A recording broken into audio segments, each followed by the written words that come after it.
kaini yakonya iwe ndatenda kainini yakonya iwe ndatenda hangu kani yakonya iwe ndatenda hangu we yakonya iwe nerudo rwenyu rwamakanipa mbuya we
Baba ndimi mai ndimi mbuya ndimi sekuru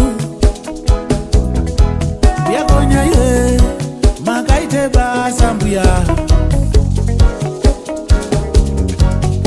kuti ndimi baba ndimi mai ndimi mbuya ndimi sekuru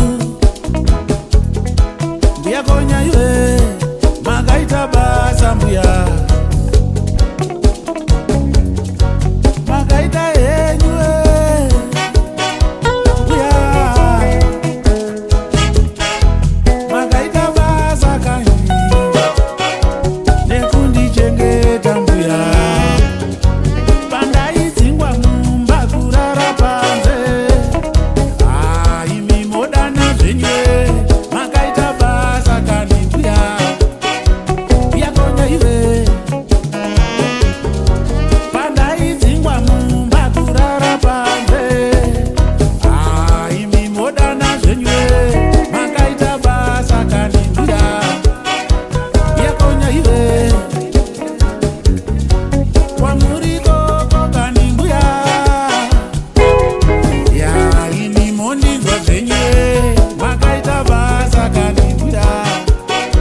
makaita yenywe